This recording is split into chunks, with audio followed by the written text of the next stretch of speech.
Programa de hoje, uma bela sacudida no cenário político e jurídico do Brasil. Se você está investigando um caso que, de forma direta ou indireta, possui irmãos seus, bom, isso é suspeição, tá na lei.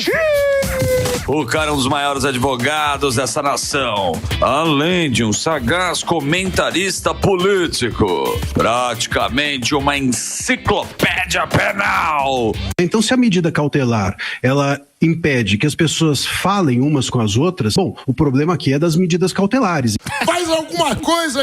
Ó, grande André Marcília! Professor Marcília está aqui com a gente. Vamos lá, a primeira pergunta é a treta do relatório. Sim. Que enfiou os ministros em cima do relatório. Os ministros já deram uma volta ali. Deram um piti. Tá certo de colocar no...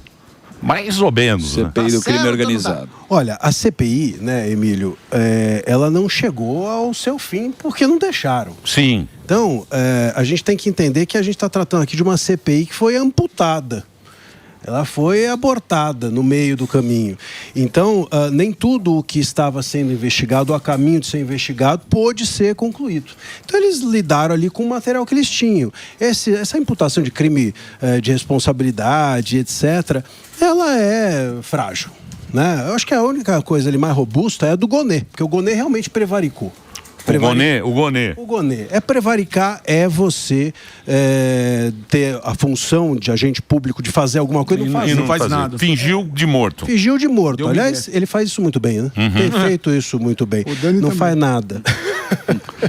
E aqui o ponto é que, veja, por exemplo, a gente tem informação de que a PGR, o Gonê, sabia... Pra gente, até por causa do Vorcaro, rapidamente, sabia que o inquérito do Vorcaro estava sendo vazado para ele. Isso foi informado pela Polícia Federal pro Gonê e ele não fez nada. Isso desde novembro de 25. Pô, então isso é prevaricar. Exato. Ele saber que ministros estão cometendo ilícitos também e não fiscalizar é prevaricar. Porque, veja, o Emílio, é claro que a gente tem muito caminho ainda a concluir que os ministros cometeram crimes comuns, ou que alguns cometeram crimes comuns, né? Porque a CPI imputou crime de responsabilidade, porque o crime de responsabilidade é aquilo que vai para o Senado e gera o impeachment. Isso. Então foi uma estratégia. Isso. Mas a gente tem ainda... Uma estratégia fraca. Uma estratégia fraca. Mas é o que eles tinham na mão. Eu acho que eles pegaram o que tinham na mão e tocaram adiante. Eles têm direito de fazer isso, Emílio. Pode ser frágil, pode ser ruim, os ministros podem gostar ou não, eles respondam dentro do debate público. Então, e não com ameaça. Sim, mas a intenção de fazer isso foi olhar a pesquisa, saber que a instituição está meio cambaleante, usar isso politicamente, porque é ano de eleição, e tentar se colar, colou. Pode ser, né? Pode ser, e é provável que isso também seja um elemento, mas isso também não é um elemento que degrade, vamos dizer assim, o resultado da CPI, porque é que nem televisão, Emílio. A audiência, ela faz parte do jogo. Então, ninguém pode acusar o outro e falar assim, pô, mas você está pensando na audiência? Tô também. Perfeito. Você chega e fala assim, você é advogado só porque você pensa na justiça? Então faz tudo de graça. Não, eu penso também na business, justiça. É um negócio. Mas faz parte do jogo. Mas a torcida gosta da virtude, gosta de quem é o mais virtuoso, Bonzinho. quem vai salvar a democracia. Sim. O papo é esse hoje em dia. Quem é o bonzinho? Quem é o bonzinho da parada. Agora, olha só, não dá pra gente dizer que foi só por uma questão eleitoral que essa CPI do crime organizado chegou em ministros. Olha só, a gente tem hoje como um fato, não como um indício, que o ministro Toffoli participou da cadeia societária de um resort, ou seja, ele foi sócio de um resort que tinha um cassino clandestino com um blackjack oferecido para criança. Isso está errado, isso é ilícito. Perfeito. É um fato. A gente tem como fato que o ministro Moraes conversou no dia da prisão do Vorcaro com o Vorcaro. A Anatel informou que o telefone que recebeu a mensagem do Vorcaro era do STF. E a imprensa fez um trabalho interessante que foi pegar e falar assim, deixa eu descobrir então qual é esse número. Esse aqui, poxa, curiosamente esse número era o número que o ministro Moraes conversava com a gente com os jornalistas. Portanto, é um fato que o ministro Moraes trocou mensagens, ou que o Vorcaro trocou mensagens. Num momento decisivo. Num momento decisivo, recebendo uma mensagem no dia da sua prisão, conseguiu bloquear. Portanto, nós temos sim indícios suficientes de que o Gonê deveria investigar os ministros. Essa é a função dele. E que a CPI do crime organizado deveria seguir adiante. Ela não seguiu. Foi abortada. Porque chegou... E todas as outras que a gente já viu. Tivemos o Titanic 1, Titanic 2, Titanic 3, Titanic 4. Claro. Quando chega num determinado momento em que ele encontra um iceberg, ela volta para trás. O iceberg... Qual é o limite da delação? Então, mas a gente já o sabe iceberg de toga. Então, mas o problema é como é que vai se resolver isso? Aliás, a própria CPMI do INSS, né, foi também abortada pelo STF quando correu o risco de chegar em ministros. Não tinha a ver com o INSS, tinha a ver com os consignados que iam resultar em alcançar o Banco Master, que resultariam provavelmente em alcançar ministros.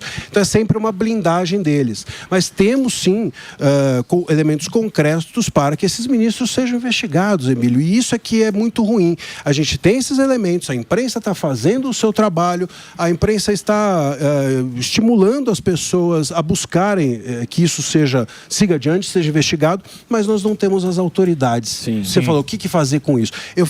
Semana passada eu escrevi até um artigo dizendo o seguinte, que uma democracia ela funciona com a imprensa livre e com autoridades com autonomia. Né? Autoridades livres também. Portanto, uma é a gasolina. Eu até comparei isso. Falei assim, a gasolina é a imprensa. O carro são as autoridades. Não dá para você ter só a gasolina sem o carro, e nem o carro sem a gasolina. A gasolina está aí. O carro é que não existe. A gente tem hoje o Gonê, que deveria fiscalizar ministros, sendo iniciado junto dos ministros, de tão parça que ele é. Então, mas por que chegou a isso? A imprensa deixou, a sociedade deixou. Chegou a isso, Emílio, na minha leitura, porque esse caso não começou agora. Né? Você deixa aquela história do cachorro, você deixa o cachorro morder tua mulher, ela vai, no dia seguinte morde o filho, no dia seguinte morde o vizinho, daqui a pouco morde você. Então a gente está 7 anos com o STF protagonista do país. Essa história começou, aliás, eu fui o primeiro advogado do inquérito das fake news, com o caso da Cruzoé. E posso dizer que tudo que a gente está vendo agora de legalidade... É isso aí. Começou lá. A origem é lá. Lá estava errado. É isso aí.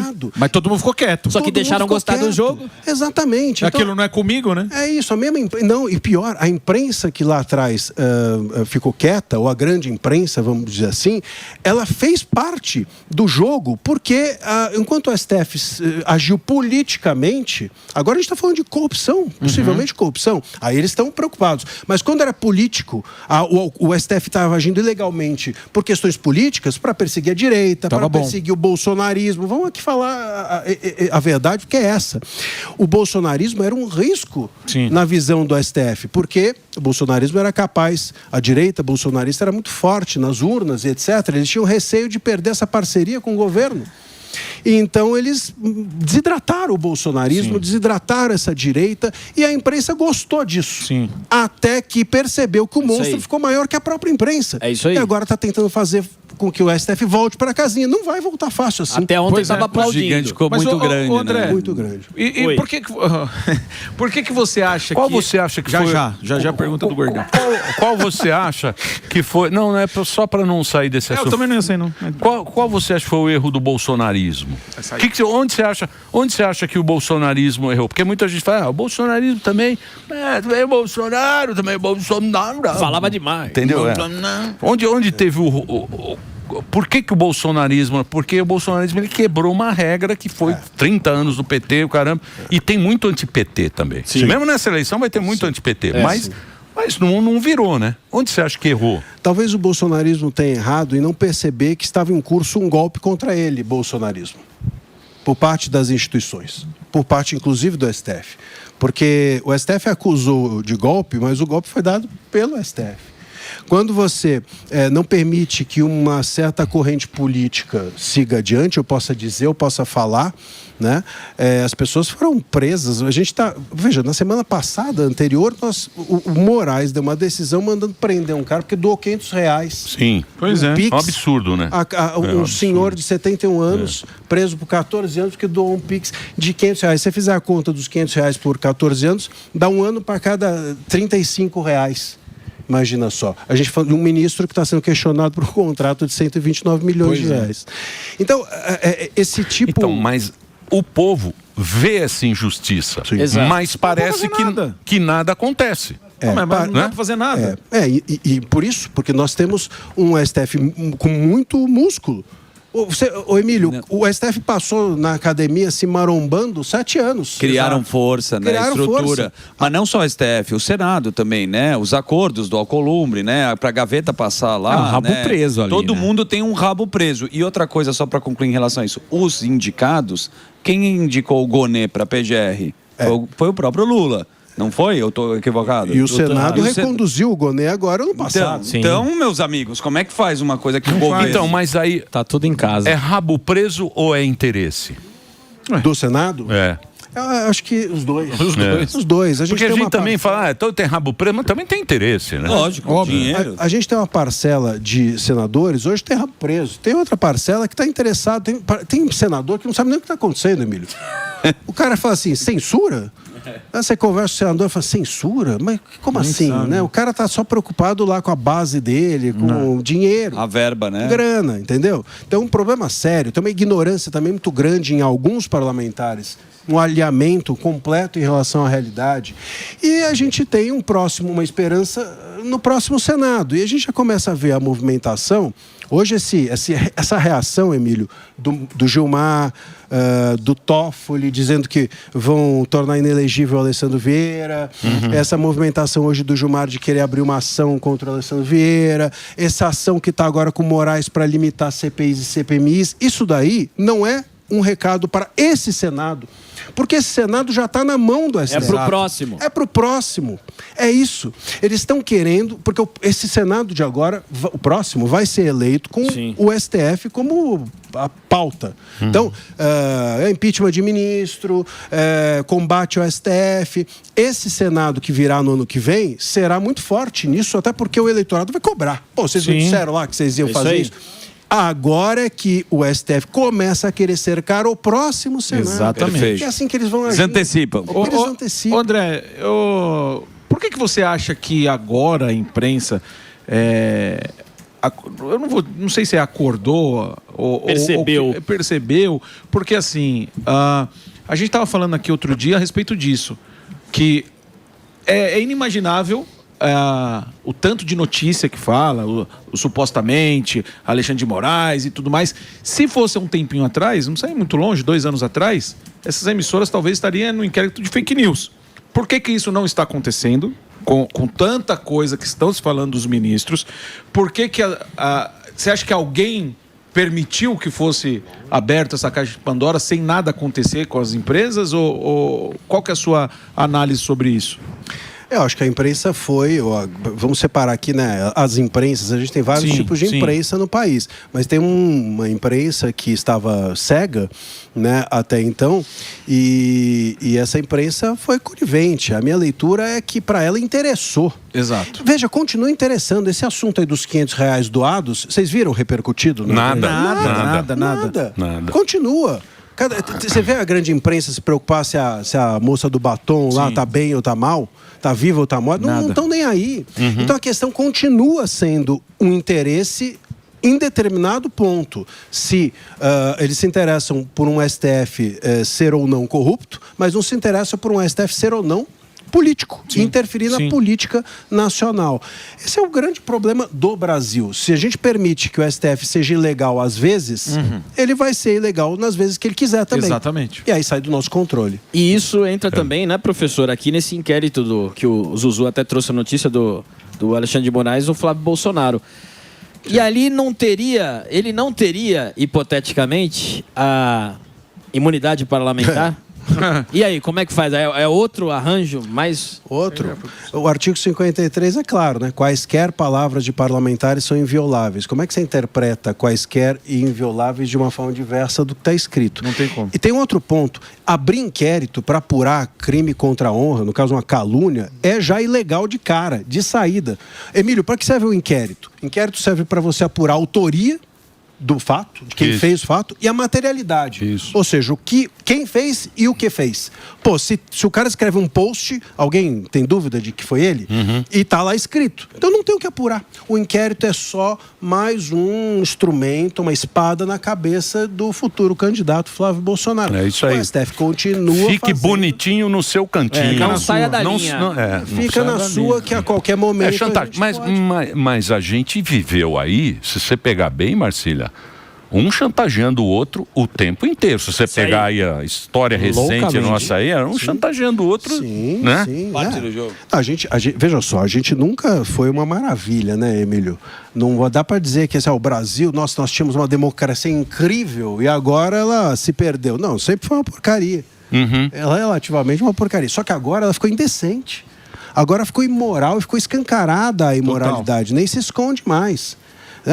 É isso, é a criança com bigode de leite falando assim, não sei onde está o leite, não fui eu que peguei, não fui eu que tomei. Isso é que cria um clima muito ruim. Não dá para a gente seguir adiante, virar a página, enquanto tem ministro sendo acusado de cometer corrupção, pô. Como é que a gente vira a página e vai adiante assim? Na força. Mas você que é um bom advogado, qual que é a ferramenta jurídica para isso mudar dentro do STF e essas decisões não serem mais monocráticas? Porque me parece que não tem mais esperança em relação a isso. Se a gente vai para o Senado, não vai passar pela Columbre. Se a gente vai para os ministros do STF, a maioria vota contra. Tem 2 relatores que estão passando. Como que faz? Não tem. A gente precisa ter uma reforma do judiciário. Não tem outro jeito. O que precisa é uma reforma. Mas para haver uma reforma, a gente tem que ter uma pacificação. Não dá para chegar e falar assim, é que nem reforma de casa. Você chega para tua mulher e fala assim, vamos fazer uma reforma? E ela fala assim, não quero. Tenta fazer. Tem que combinar. Começa. Você chega Mas fala, não quero gastar muito. Não quero gastar muito. Ela quer um closet. Mármore de Carrara. Ela quer não sei o que. Não tem jeito. Enquanto não houver algum tipo de pacificação e calmaria, não tem como fazer reforma. Mas nesse caso, teria como algum ministro ter um bom senso ali e falar assim, ó... Eu não sei. Isso é uma pergunta de leigo. E tem, assim, tem muito pulando do cavalo. Tem muito. Mas tem muito pulando do cavalo. Tem como o ministro falar assim, ó... Melhor você se afastar e meter uma canetada também, sozinho, e falar, tá afastado ou não tem como, só o Senado, quem pode fazer isso? Quem poderá... A gente tem visto, por exemplo, algumas posturas diferentes dentro do STF, por exemplo, como com o André Mendonça. O André Mendonça, eu creio que ele vem dando algumas decisões que não são iguais às dos demais. Só que é o seguinte, e aí entra um outro ponto. Não adianta você também ser totalmente legalista. O André Mendonça fala assim, eu vou ser legalista ao extremo. Então eu dou uma decisão, por exemplo, prorrogando a CPMI do INSS, e agora eu vou entregar para os meus colegas referendarem a minha decisão, porque isso é o mais correto. Aí os caras vão lá e derrubam a decisão dele. Então é que nem o cara que o pessoal fala, né, ser freire em bordel. Isso. Não tem como. Não tem como. Então, hoje você precisa, dentro do STF, de ministros que sejam legalistas, mas que entendam também o jogo que se joga ali. Né? Como é que as coisas vão sendo articuladas para também haver uma reação política. Muita gente me pergunta, que ministros que você acha que deveriam ser indicados e etc. para o STF, porque o próximo governo vai indicar 2, 3. Eu penso que deve ser uma pessoa capaz, comedida, com, enfim, conhecimento jurídico, mas não tem como ser só isso. O cara vai ter que entender que se tornou um tribunal político. Exato. E se ele não souber se posicionar nesse jogo, ele vai ser engolido. Exatamente. Aí não adianta. Aí você falou do Bolsonaro, muita gente fala isso também. Pô, o Bolsonaro errou na indicação desse, aquele. A indicação não é só de ministro. Tem que ser um ministro que entenda o jogo político para a gente desfazer um pouco a política dentro do STF.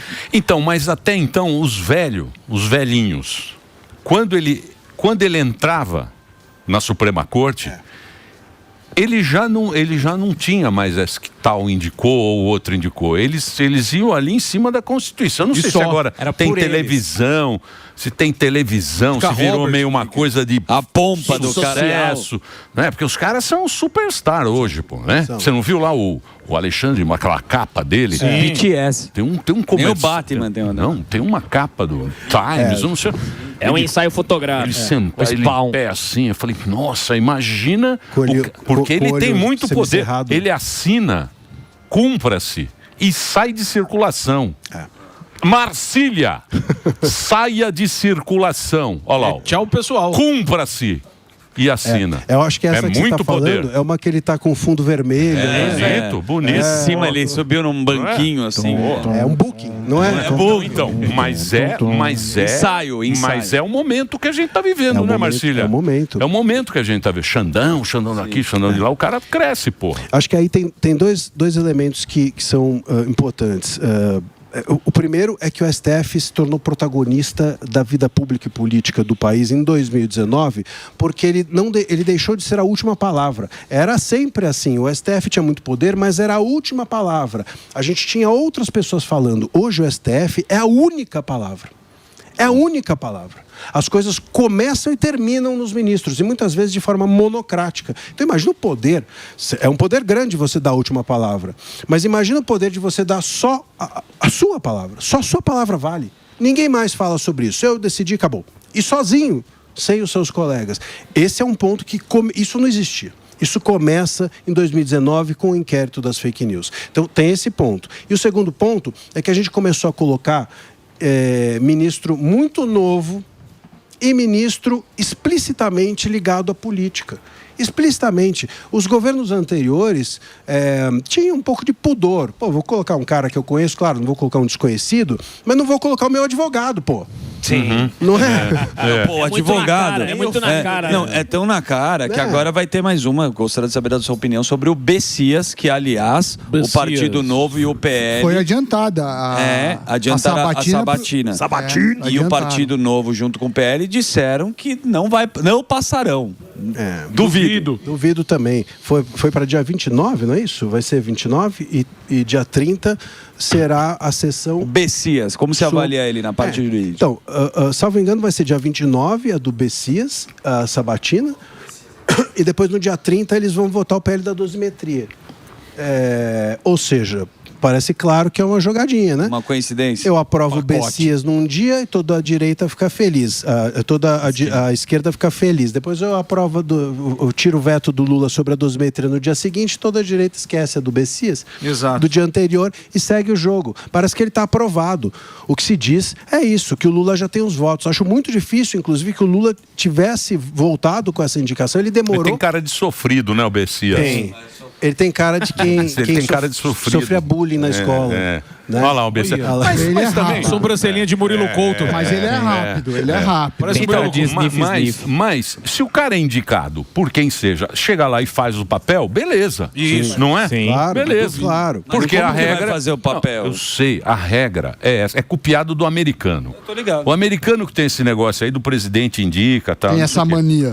Se o cara vai lá e cumpre o papel dele, beleza. Se o Lula indicou, o Fernando Henrique ou o Bolsonaro, é a regra, pô. Mas a experiência que... Não, mas quando entra na instituição, que é aí que tá o negócio, né? Aí tem que olhar a Constituição. Aí é a independência, né? Mas olha, a independência do cara. O Marcelo acabou de falar, virou político isso aí, não é? Ô Emílio, vamos lá, vou fazer um exercício aqui juntos. Se você não tem a menor capacidade de entrar no STF e eu te indico porque você é um camarada meu, você vai fazer o meu jogo. Porque você sabe que você só está lá por isso. Se você é um baita de um jurista, um cara conhecido, um cara e você me indica, eu falo, bom, eu estou indo lá porque eu sou o que eu sou. Por acaso, você me conhece e me indicou.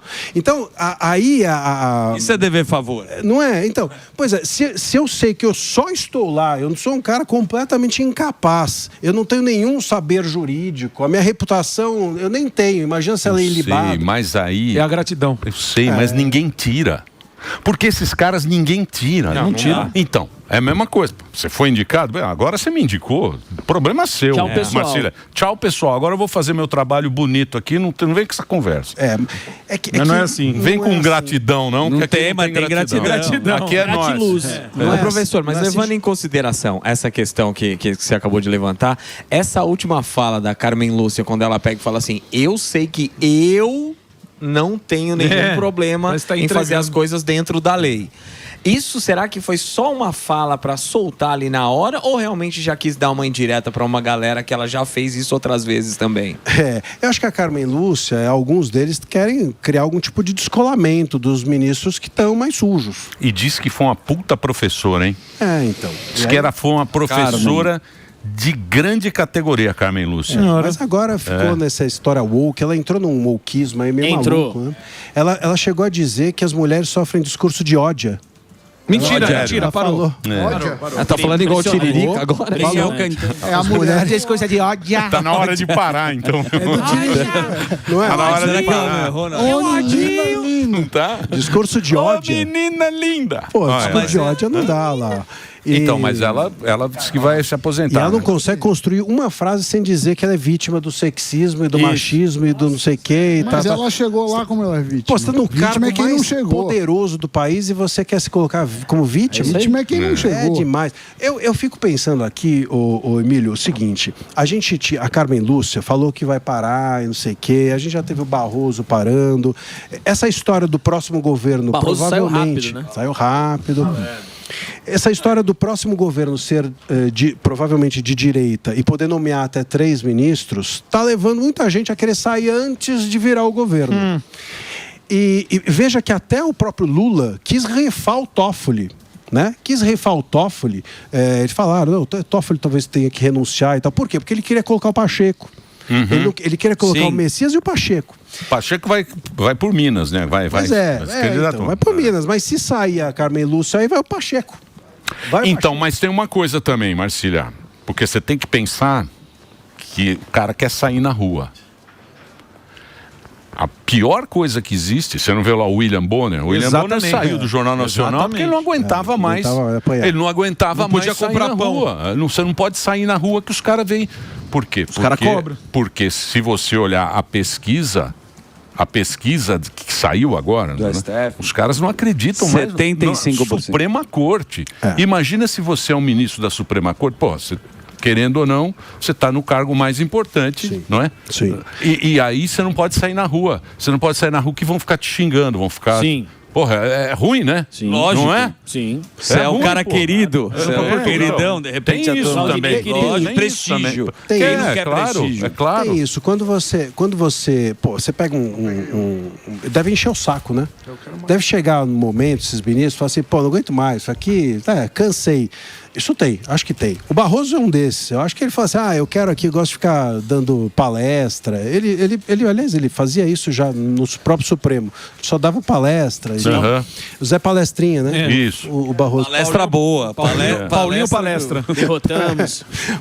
Palestra e cantar, né? Ele gostava de cantar samba. Isso, canta samba. Isso, coisa Sempre boa. a mesma música, bom. aliás, que era daquela do barco. Não sei que o meu barco se virou. É Só porque é o cantava tom essa. que favorece. E era desafinado nos votos e na Mas canção. Mas acho que tem esse ponto, o Emílio, dos ministros se cansarem, mas tem uma equação aqui. A minha leitura é a seguinte: essa turma toda, essa ala do mal, vamos dizer assim, do STF, que tem uma ala que é a que manda no país, eles têm prazo de validade, estão ficando velhos. Sim. E eles sabem que tem uma luta sucessória ali dentro do STF, você entendeu? Então, vai sair, por exemplo, quem é da nossa turma aqui? Da nossa turma é a Carmen é da nossa turma? Bom, então, se ela vai sair no próximo governo, Quem ela tá virá? meio de saco cheio, por que não botar agora? Porque aí põe um Pacheco que já é ligado a essa ala nossa, a gente já patota. conhece, ele soma com a gente, você entendeu?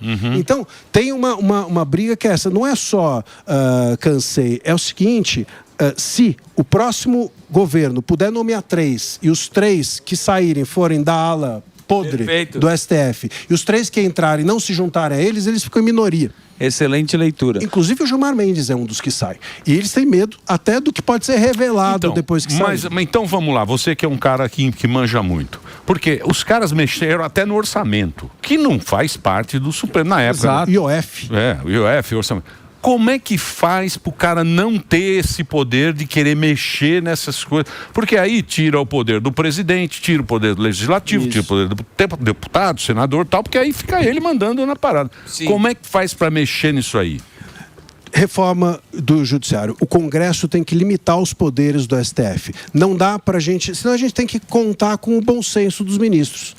Não tem então, como. mas isso aí não foi o próprio legislativo que deu esse poder ao judiciário? Porque... Deu, mas assim, a Constituição, ela é muito aberta. A Constituição, Emílio, não pensou que a gente chegaria num momento como esse. Ela não avaliou a possibilidade do judiciário se tornar um poder excessivo. Porque foi feito na época dos milicos, né? Dos milicos. E aí eles pensaram assim, o excessivo entendi. vai ser o executivo. É isso então aí. eu ponho o Supremo para gerenciar o executivo.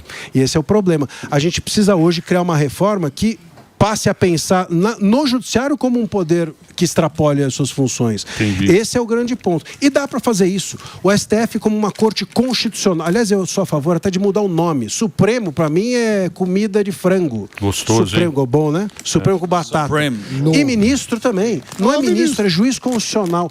O STF tem que ser uma corte que julgue questões abstratas e constitucionais, e não questões concretas e infraconstitucionais. Essa é a limitação mais importante. Ô professor, você acha que os próximos senadores que entrar com a mídia fazendo o papel também de, pelo menos, criticar o STF, vai dar um gás? Ou você acha que em determinado momento o STF vai chegar e vai fazer, ainda estou aqui, melhor parar com essa brincadeira? Eles ainda estarão lá. E eu acho que aí 2 coisas são muito importantes. Uma, os senadores terem coragem. Porque tem isso também. Você chega e fala assim, eu tenho o rabo preso, mas o STF está em cima de mim. Cara, mas é o seguinte, você chegou no Senado, você não tem coragem de aguentar bronca, vai fazer outra coisa. Pois é. Pô, vai fazer outra coisa. Vai vender, atrás no balcão, esconder-se no balcão de loja, tudo bem, tranquilo, não tem problema. Mas essa não é a sua função. O cara precisa ter coragem para estar lá. Político não pode ser covarde. Não pode ser covarde. Exatamente. Não pode. Covarde. E o Senado se acovardou, Tem muito, sim. né? Muito. E outra coisa é a mídia, de fato. Se a grande imprensa voltar ao seu coma induzido, né, sabe-se lá pelo quê, aí sim a gente tem um problema também. Porque a gente volta àquela fase em que o STF se sente confortável de sair censurando jornalistas, censurando determinados veículos que não têm o poder de uma Globo e assim por diante. Então, esses 2 elementos, um Senado corajoso e uma grande mídia que siga investigando, são essenciais para que o STF não nos engula todos no ano que vem. Então, mas o jogo do poder não é esse, né, Marcília? O jogo do poder é pesado, né? É quem manda mais, né? Quem tem mais poder é aquele que a gente tem medo, né? Então, quando a gente fala, tem que ter uma mudança. Como é? Essa mudança não vai ser Você vê lá a guerra lá do Irã, né? Um apostando aqui, outro lá, um vai mais aqui, outro lá. É difícil isso, né? Mas tem o seguinte, quem que vai perder? Porque aí que tá. Quem vai ceder? Quem aceita baixar a cabeça? Quem vai ceder nesse negócio? Mas, Emílio, aí tem um ponto que tem a ver com a coragem, que eu falei dos senadores, mas tem a ver com conhecimento também. A gente tem senador lá que não sabe as regras, não sabe o poder que tem. Então, você está falando do Irã, dos Estados Unidos, imagina uma situação em que o Irã tenha um canhão tão forte quanto o dos Estados Unidos, mas não sabe usar. Não sabe ligar, o canhão acende, estoura para trás, sabe? Que nem os Trapalhões, acendia, a bola via para trás. Sim. É mais ou menos assim. A gente tem umas trapalhadas hoje dentro do Senado. Falta de conhecimento. Falta de conhecimento. Ué, a misoginia lá que todo mundo votou. A misoginia. Pô, pelo amor de Deus. Hoje não tem... Os caras não lê. Raramente você vê, Morgado, um senador que chegue para o Columbre e diga o que tem que ser dito. Exato. Pô, entra lá, levanta a voz e fala o que tem que ser dito. Isso não tem. Antigamente, aqueles senadores que às vezes a gente nem gostava, eram senadores ali fisiológicos, como a gente falava, só estavam interessados com o bolso deles, etc. Mas conheciam as regras do jogo, faziam as costuras de bastidores necessárias, enfrentavam na palavra, sabiam confrontar, sabiam usar a imprensa. Renan Calheiros. Por exemplo. O Renan era... ele enfrentava, né? E esses caras acabavam, Emílio, sendo mais eficientes do que às vezes um senador de uma ideologia que a gente concorde, mas que não tem a coragem ou conheça o jogo. É isso mesmo. Você tinha lá o Sarnica velho, né? Os caras sabiam. Raposas. As raposa velha. Raposa velha. Gostoso Raposa e paca. porque o cara sabe como funciona, Isso. né? Ele tem o caminho, né? Exato, sabe manobrar. Como é que um cara com um Alcolumbre, com uma votação irrelevante... Exatamente. Irrelevante, o cara não tem 190 mil votos, ele não conseguiria nem... Aqui, se ele fosse deputado em São Paulo, não era eleito. Não vira síndico. Não vira síndico, não é? Então, um cara desse... Aliás, do Amapá, o Amapá está nos devendo, né? Ele é do Amapá. Ele está preocupado lá com o prefeito. Tem um negócio do prefeito lá. Tem um negócio do prefeito. Então, mas esses caras, como é que eles chegam à presidência de um Senado? Porque sabem manobrar. Exato. Então, a direita precisa aprender a manobrar. Não adianta ter maioria. Tem que saber manobrar, tem que saber... Manobrar no bom sentido. Tem que saber usar essas ferramentas que tem. Eu sou um baita de um jogador de futebol, eu sou hábil, mas se eu entro em campo e pego a bola com a mão porque eu não sei a regra, o que adianta? É isso. Marcília, mais uma pequena aula. Grátis. A nossa audiência agradece, porque você vem aqui dar uma aula. Mas o que eu indico para você é o canal do Marcília. Muito bom. Bota aí o canal do Marcília no YouTube, André Marcília YT, que é de YouTube. De YouTube. André Marcília. Marsiglia. Marsiglia. Família. Italiano. Marsiglia. André Marsiglia no YouTube. Ou então você no Instagram já tem um caminho que é @Marsiglia_André. É isso. Professor, muito obrigado por você ter vindo. Eu que agradeço. Sempre é um prazer receber você.